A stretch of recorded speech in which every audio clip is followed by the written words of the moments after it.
سورت المائدہ آیت نمبر 11۔ یا ایھا الذین، اے لوگو جو آمنو ایمان لائے ہو، اذکروا یاد کرو، نعمت اللہ، اللہ کی نعمت کو، علیکم جو تم پر ہے، اس جب ہمہ ارادہ کیا قوم، ایک قوم نے، یہ کہ یبسطوا وہ بڑھائے، علیکم تمہاری طرف، ایدیہم اپنے ہاتھوں کو، فکفا تو اس نے روک دیا، ایدیہ ہاتھوں کو، ہم ان کے، انکم تم سے، واتقوا اللہ اور اللہ سے ڈرو، وعلی اللہ اور اللہ ہی پر، فلیتوکلی پس چاہیے کہ توکل کرے، المومنون ایمان لانے والے۔ یا ایھا الذین آمنوا اذکروا نعمت اللہ علیکم، عمومی انعامات کے بعد اب خصوصی انعام کا ذکر ہے۔ جابر رضی اللہ عنہ بیان کرتے ہیں کہ وہ نجد کی طرف آپ صلی اللہ علیہ وسلم کے ساتھ جنگ میں تھے۔ جب آپ صلی اللہ علیہ وسلم واپس لوٹے تو وہ بھی واپس لوٹے۔ دوپہر کے آرام کے وقت ایسی وادی میں آئے جہاں بہت سے خاکدار درخت تھے۔ آپ صلی اللہ علیہ وسلم اتر پڑے اور لوگ درختوں کے سائے کے لیے درختوں کی تلاش میں بکھر گئے۔ آپ صلی اللہ علیہ وسلم ایک کیکر کے درخت کے نیچے اترے اور اپنی تلوار اس کے ساتھ لٹکا دی۔ جابر رضی اللہ عنہ کہتے ہیں کہ ہم تھوڑی دیر ہی میں سوئے ہوئے تھے کہ آپ صلی اللہ علیہ وسلم نے ہمیں بلایا۔ ہم آپ کے پاس آئے تو آپ کے پاس ایک بدوی بیٹھا ہوا تھا۔ آپ صلی اللہ علیہ وسلم نے فرمایا، اس نے میری تلوار لے لی اور مجھ پہ سوت دی جبکہ میں سویا ہوا تھا۔ میں جاگ پڑا تو اس کے ہاتھ میں ننگی تلوار تھی۔ مجھ سے کہنے لگا، تمہیں مجھ سے کون بچائے گا؟ تو میں نے کہا، اللہ، تو دیکھو یہ بیٹھا ہے۔ پھر آپ صلی اللہ علیہ وسلم نے اسے کچھ نہیں کہا۔ ابن عباس رضی اللہ عنہ کہتے ہیں کہ ایک دیت کے سلسلے میں نبی کریم صلی اللہ علیہ وسلم مدینہ کے ایک یہودی قبیلے بنو نذیر کے ہاں تشریف لے گئے۔ انہوں نے آپ کو اور آپ کے ساتھیوں کو ایک دیوار کے سائے میں بٹھایا اور آپس میں پروگرام بنایا کہ ان کے اوپر چکی کا پارٹ گرا دیا جائے۔ اللہ تعالیٰ نے آپ کو خبردار کر دیا اور آپ وہاں سے اٹھ گئے۔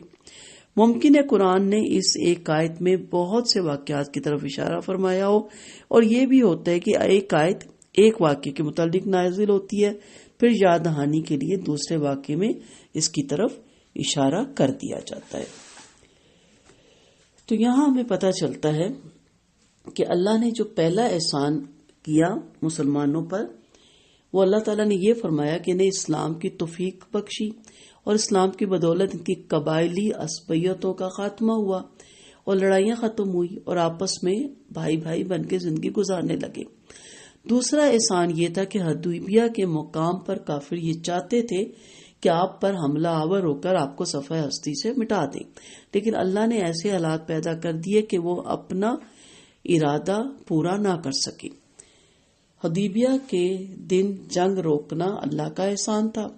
سیدنا انس رضی اللہ عنہ فرماتے ہیں کہ اہل مکہ کے 80 آدمی مسلح ہو کر تانیم پہاڑی کی جانب سے آپ صلی اللہ علیہ وسلم پر حملہ آور ہوئے۔ وہ یہ چاہتے تھے کہ آپ صلی اللہ علیہ وسلم اور آپ کے اصحاب غافل ہوں تو حملہ کر دیں۔ آپ نے انہیں پکڑ کر قید کر لیا اور پھر انہیں چھوڑ دیا، تو اللہ تعالیٰ نے یہ آیت نازل فرمائی۔ سیدنا سلمہ بن اقویٰ رضی اللہ عنہ کہتے ہیں کہ میرے چاچا عامر نے قبیلہ ابلاد کے ایک مکرز نامی شخص کو، جو ایک جھول پڑے ہوئے گھوڑے پر سوار اور 70 مشرکوں کا ساتھی تھا، گھیر کر آپ صلی اللہ علیہ وسلم کے پاس لے آیا۔ آپ صلی اللہ علیہ وسلم نے مشرکوں کی طرف دیکھا پھر فرمایا، انہیں چھوڑ دو۔ عہد نامہ حدیبیہ کی بدعہدی کے گناہ کی ابتدا بھی انہوں نے کی اور تکرار بھی انہی سے ہوئی۔ اس سلسلے میں اللہ تعالیٰ نے یہ آیت نازل کی۔ اگرچہ مدرجہ بالا احادیث سے یہ بھی معلوم ہوتا ہے کہ آیت صلح حدیبیہ جس کے گرد و پیش کے حالات کے متعلق نازل ہوئی، تاہم دور نبوی میں کئی بار ایسے موقع پیش آئے کہ کبھی کفار مکہ نے جنگ کے ذریعے اور کبھی یہودیوں نے سازشوں کے ذریعے اسلام کو ختم کرنے کی کوشش کی، پھر کبھی تو اللہ تعالیٰ نے وحی کے ذریعے مسلمانوں کو دشمنوں کی سازشوں کی اطلاع دے دی، اور کبھی حالات ایسے پیدا کر دیے کہ کافروں کا حملہ آور ہونے کی جرات ہی نہیں ہوئی۔ احادیث کے مندرجہ ذیل واقعات اور اس سے ملتے جلتے بہت سے واقعات آپ کو سیرت النبی میں مل جاتے ہیں۔ ان تمام واقعات کو پیش نظر رکھتے ہوئے پھر آپ دیکھیں کہ کیا کہا گیا کہ مومنوں کو اللہ تعالیٰ پہ بھروسہ رکھنا چاہیے، جو کفایت کرنے والا، حفاظت کرنے والا ہے۔ اس کے بعد آپ صلی اللہ علیہ وسلم کے حکم سے بنو نذیر کی طرف ماں لشکر آپ کے محاصرہ کیا، وہ ہارے، انہوں نے جلا وطن کیا۔ اسی طرح اور بھی واقعات ہیں، آپ کو زہر کھلانے کی بھی کوشش کی گئی۔ تو آپ صلی اللہ علیہ وسلم کے ساتھ اللہ کے جو معاملے تھے وہی معاملے اللہ تعالیٰ کے نبی کریم صلی اللہ علیہ وسلم کی امت کے ساتھ بھی ہیں۔ اصل چیز کیا ہے کہ بھروسہ کتنا ہے، توکل کتنا ہے۔ اسباب ضرور بنائیں، اسباب کی ضرورت ہے، لیکن اصل چیز ہے اللہ پہ توکل اور بھروسہ۔ اور توکل یہ نہیں ہے کہ بالکل اسباب چھوڑ کے بیٹھ جائیں اور کہیں کہ اللہ ہمیں غالب کر دے گا۔ اسباب کو ضرور استعمال کریں، لیکن اصل چیز ہے کہ اللہ پہ بھروسہ اور توکل ہونا چاہیے کہ میرا رب میری امداد کرے گا، اسلام کی مدد کرے گا، مسلمانوں کی مدد کرے گا۔ اور اگر ہم اپنا پرسنلی دیکھیں تو جب ہم دین کی راہ میں چلتے ہیں تو پہلی آیت ہی میں آپ دیکھ لیں، وہیں سے یہ کام شروع ہو رہا ہے کہ عہدوں کو پورا کرنا ہے۔ تو جو معاملات ہم کرتے ہیں اس میں ہمیں رب پہ توکل اور بھروسہ ہونا چاہیے۔ اگر کوئی عہد شکنی آگے سے کرتا ہے، آپ کو دھوکہ دیتا ہے، آپ سے جھوٹ بولتا ہے، فراڈ کرتا ہے، تو اللہ اس کو خود نپٹ لے گا۔ آپ کو یہ معلوم ہونا چاہیے کہ اللہ سچوں کے ساتھ ہے، اللہ جھوٹوں کے ساتھ نعوذ باللہ نہیں ہوتا۔ تو ایک مومن کا اپنے رب پہ پورا بھروسہ اور پورا توکل ہوتا ہے اور ہونا چاہیے۔